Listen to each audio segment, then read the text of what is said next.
नमस्कार। मैं podcast with पुरोहित जी से दिनेश पुरोहित फिर आपके समक्ष आया हूँ। और आइए आज हम आपको बताते हैं कि छठ पर्व, आप जैसा जानते हैं कि समूचे बिहार, मिथिला और भी अन्य राज्यों में छठ पर्व की महिमा है। तो आज हमारे साथ एक खास मेहमान आए हैं, श्रीमती रोशनी मिश्रा जी, जो हमें छठ पर्व के बारे में बहुत कुछ बताएंगी। कुछ हमारे क्वेश्चन हैं, कुछ हैं उसके आधारभूत होके हम इनसे अपने सारे क्वेश्चन पूछेंगे।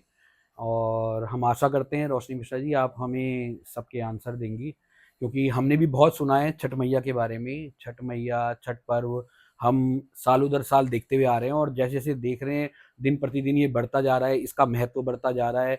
और एक समूचे भारतवर्ष में ये जो है बहुत हर्षोल्लास से मनाया जा रहा है। तो हम आपका अभिवादन करते हैं हमारे इस पॉडकास्ट विद रोहित जी के उसमें। तो आप ये बताइए हमें कि छठ पर्व बेसिकली है क्या। पहले आपसे सबसे पहला क्वेश्चन ये है कि छठ पर्व बेसिकली है क्या। मैं रोशनी मिश्रा मधुबनी से मैं बिलोंग करती हूँ। ओके। और मैं मिथिला की रहने वाली हूँ। जैसे कि मेरी आपने शर्ट भी बोला, देखो। मिश्रा नाम है मेरा। हम्म, तो ये मतलब ये जो आप बोल रहे हैं छठ का, ये बहुत महापर्व है। हम्म, आपने क्वेश्चन क्या पूछा? हाँ जी।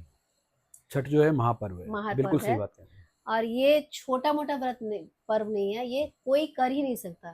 जैसे कि आपको पता है हाँ, बहुत कि कठिन इस व्रत वजह है। से ये सारे जगह फैला हुआ है। उस राइट। वजह से सरकारी छुट्टी भी मिलने लगी है हम लोगों बिल्कुल को। बिल्कुल। हाँ। तो ये मेन ये है कि ये दिनकर दीनानाथ का है, जैसे कि सूर्य भगवान का। सूर्य भगवान। जैसे कि आप देखते हैं कि सूर्य भगवान साक्षात दिखते हैं। बिल्कुल। जैसे कि वो उगते भी हैं और अस्त भी अस्त होते भी हैं। होते हैं। तो ये और भगवान तो हमें दिखते नहीं है, ये बिल्कुल। हमें साक्षात दिखते हैं। तो इसलिए इस पर्व को ये होता है कि वो हमें साक्षात दिख रहे हैं। और इसमें जो व्रत किया जाता है, जो भी मतलब महिला पुरुष सब कर सकते हैं इसमें, कि अगर आप मान्यता करते हो। और इसमें ये है कि आज तक किसी ने भी इस मान्यता को किया है तो उसको पूरा किया है, तो इसलिए इस पर्व को और ज्यादा मतलब सबका विश्वास इस पे हम्म, हो गया है। तो इस पर्व को, ये एक दिन का व्रत तो है नहीं। हाँ जी। ये, देखा है मैंने, 2-3 हाँ, दिन का व्रत होता है हाँ, आपका ये। ये तो आपको पता है कि व्रत तो 2 दिन का होता है, मगर शुरू 4 दिन पहले हो जाता है, 3 दिन पहले। अच्छा, तो हमें बताइए 4 दिन पहले से आप लोग करते क्या हैं। 4 दिन पहले ये होता है कि जैसे कि एक सुबह वाला होता है, एक शाम वाला होता है। उससे पहले, हम्म, सबसे पहले होता है नहाए खाए। जैसे कि आज हम पूरे घर को साफ सुथरा करेंगे, हाँ जी। नहाएंगे। उसमें साफ सुथरा जैसे कि चावल, दाल और घी की सूखी भुजिया बनाते हैं, कि मतलब ये घिया को आपको तो पता ही है कि फल के रूप में माना जाता है। बिल्कुल। हाँ, तो और दाल भी मूंग का बनाया जाता है, हम्म। वो खाया जाता है। और एक टाइम, और दूसरे दिन फिर, आज पूरे दिन आप व्रत ही रहोगे। दूसरे दिन पूरे दिन व्रत रहोगे, और रात में आपकी मीठी खीर बनाई निर्जला जाती व्रत जिसे है। कहते निर्जला हैं। व्रत, हाँ, निर्जला व्रत। मीठी खीर खाई जाती है, हम्म, मीठी खीर बनेगी। इसको बोलते हैं खरना। खरना बोलते खरना। हैं। हाँ, ओके। खरना बोला जाता है। तो इसको आज पूरे दिन जो व्रती हैं, पूरे दिन आज पानी वानी कुछ कुछ नहीं। नहीं पिया है। रात में मीठा बनाते हैं, खीर, हम्म, उसमें गुड़ गुड़ डाल के, कि गुड़ शुद्ध माना जाता है। बिल्कुल। चीनी अशुद्ध माना, गुड़ शुद्ध माना जाता है। तो वो ही बना के उनको चढ़ाया जाता है, और प्रसाद भी घर में ही बनाया जाता है। ये नहीं कि आप बाहर से मिठाई लगा के बना दो। तो जैसे जिस प्रकार जो माताएं बहनें हाँ, जो व्रत रखती हैं हाँ, तो रात को मतलब इसका भोग खाती हैं। हाँ। रात में एक बार बैठ के, पूरे दिन प्यासी रहेंगी आज, हाँ जी। पानी वानी कुछ भी नहीं, प्यासी रहेंगी। और उसके बाद वो एक बार बैठ के, जो उसको पूजा करके फिर लोगों को में बांट के, हम्म, तब वो एक बार बैठ के उस मीठे प्रसाद को खाते हैं खाती आज, हैं। ठीक है। खरना वाले दिन। ठीक है। ठीक है, दूसरे दिन वो पानी वानी कुछ नहीं पिएंगी। फिर शाम का फिर वही अर्घ होता निर्जला है। व्रत। हाँ, शाम का, हाँ, पूरा दिन, पूरा दिन ठीक है। रात, उसमें पूरा दिन रात रहेगी। हम्म, फिर शाम को टाइम वो मतलब गंगा पे जाती है स्नान करने। मतलब गांव, मतलब अस्त होते हुए सूरज को अर्घ प्रणाम करने देती के हैं। लिए, हाँ, अर्घ देने के लिए जाती हैं। वहां पे खड़ी होती हैं जल में, हम्म, कोई नारियल लेके, कोई मतलब जैसे कोई जो बनाती हैं,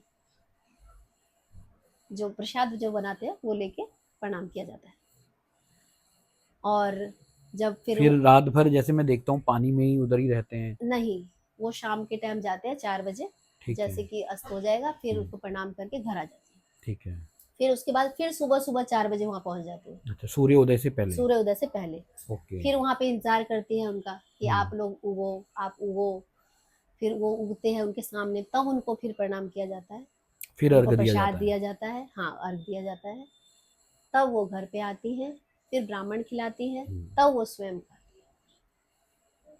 तो ये व्रत बहुत आसान नहीं है, सब नहीं कर सकते, मगर आज तक जिसने किया है उसका पूरा विश्वास है कि ये मेरा पूरा जो मैंने मन में सोचा है वो पूरा ही होगा, इसलिए इसका ज्यादा मान्यता। ठीक। ये भी पता है कि आप चलो ये बताएं कि आपके इधर भी होता होगा जैसे ये, तो मतलब ये कंटिन्यूटी में रखना पड़ता है या क्या सीन है इसका? ऐसा नहीं है, जैसे कि जैसे ब्राह्मण होते हैं, जैसे कि हम लोग हैं, जैसे कि मिश्रा ब्राह्मण, तो सब में ऐसा नहीं होता है। अच्छा, जैसे सबका कि अलग अलग वो हाँ, है। यूपी साइड के हैं, उन लोगों में जैसे नई बहू भी आएगी तो वो भी शुरू से ही करती है, ओके। नई बहू भी करेगी, मगर हमारे में मतलब ऐसा सास नहीं भी कर होता रही है। है और बहू भी करेगी। हाँ, सास भी कर रही है, ओके। बहू भी कर रही है, मगर हमारे में ऐसा नहीं होता है। जो मान्यता करता है हम्म। कि मैं इस व्रत को करूंगी तो मेरा ये पूरा हो, हम्म। तो उसको 1 साल नहीं किया जाता है, उसको हम्म। 5 साल किया जाता है, और हम्म। छठे साल उसको निस्तार किया जाता है, हाँ उसका जी। उद्यापन के हो जाता है। तो इसको 5 साल कंटिन्यू करना पड़ता है। ओके। तो ये प्रथा जैसे दरोदर चलती है या मतलब अगर कोई बीच में अगर रोकना चाहे तो रोक सकता है, कुछ नहीं, अब ऐसा? जिनके में होता है, जैसे यूपी वाले में होता ही है, हम्म। जैसे हमारे बिहार में भी किसी के वहाँ होता है कि नहीं करना ही है, वो रोक नहीं सकते हैं, तो उसकी सास अगर नहीं कर सकती है तो अपने बहू को दे देती है, मगर करना पड़ेगा अच्छा, ही आप। फिर उसके बाद वो बहू करेगी जिसको सौंपा है। हाँ हाँ, वो सौंपा है, उसको करना ही हम्म। पड़ेगा, ये आप रोक नहीं सकते। ठीक।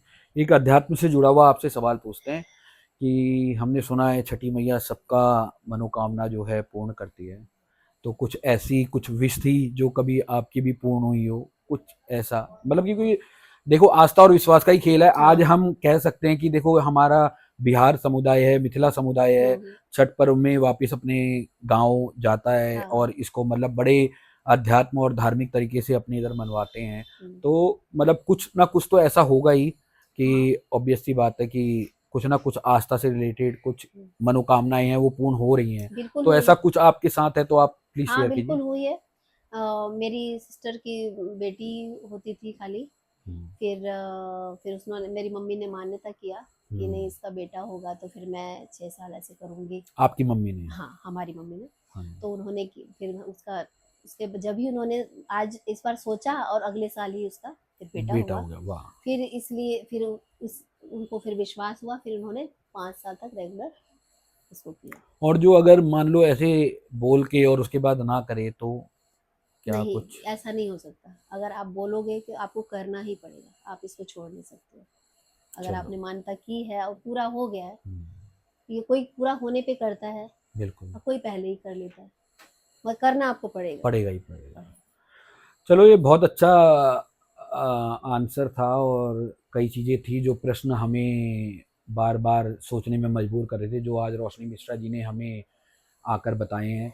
तो बस एक रोशनी मिश्रा जी से एक आखिरी गुजारिश हम और करेंगे कि छठ पर्व के हमने गाने बड़े सुने हैं जो आजकल बड़े फेमस हैं, अगर सुना सकें तो उनकी बेटी भी जो गायन कलाकार में पूर्ण है, हमारी स्नेहा मुस्कान। मिश्रा, मुस्कान। वो भी अपनी माता के साथ में, माता जी श्री के साथ में बैठ के इस गायन को पूर्ण करके हमें एक बार सुनाएं, तो हम सुनना चाहेंगे एक पहले बार पहले आपसे। वाला।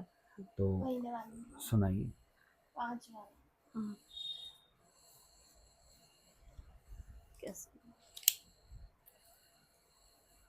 चल। कांच ही बस की बहंगिया,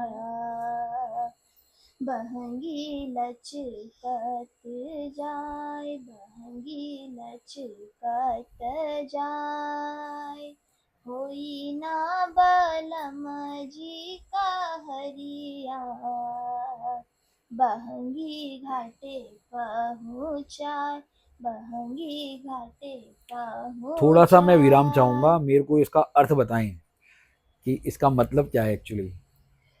क्या बहंगी लचकत जाए? बहंगिया। हाँ, कांच ही बस के बहंगी, मतलब कि कांच का है, मतलब वो जो टोकरा है लचकत जाए, मतलब डोल रहा है। और कथी अच्छा। कह चले? हाँ कहाँ चली बच गया बहंगी बहंगी लचकत जाए और होई ना बलम जी हाँ। कहरिया।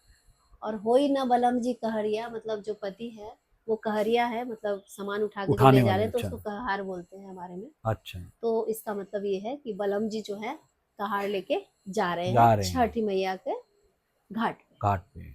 अब मैं एक अच्छा, आपको सुनाती हूँ। हाँ जी, हाँ जी, बिल्कुल। पहिने पहिन हम कैली छठी मैया बरत तोहार, छठी मैया बरत तोहार।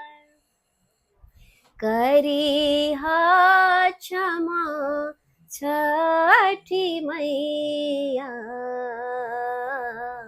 दीहस्तिह सुख सार, दीहा सुख सार। गोदी के बलकवा के दीहा, छठी मैया बरत तोहार, छठी मैया बरत तोहार। चलो धन्यवाद। देखिए, इसीलिए कहते हैं कि आस्था और विश्वास जहाँ पर होगा, भगवान के प्रत्यक्ष रूप से दर्शन उनको ज़रूर होंगे। यही एक छठ पर्व की भी महिमा है। लोग आस्था और विश्वास के साथ अपने गाँव, बिहार, मिथिला, अन्य-अन्य राज्यों में जहाँ पर भी छठ का पर्व मनता है, वो सब आते हैं और आस्था और विश्वास से माँ छठी मैया को नमन करते हैं और देखते हैं और वंदन करते हैं। और आप देख ही रहे होंगे, समूचे भारत में आज छठ पर्व के उपलक्ष्य में बहुत अवकाश जो हैं हमारे घोषित हुए हैं सरकार के द्वारा। तो ये ऐसे ही नहीं है, आप अगर मानेंगे और आस्था विश्वास से उन्हें पूजेंगे तो भगवान आपका साथ अवश्य देंगे। इसी को ही हम छठ पर्व कहते हैं। तो छठ पर्व की आप सबको हार्दिक शुभकामनाएं। माता छठी मैया आप सबकी गोद पैर भरे, नीचे सीधा। आपके घर परिवार को खुशहाल रखे और आपके घर के कष्टों को हरे। जय छठी मैया।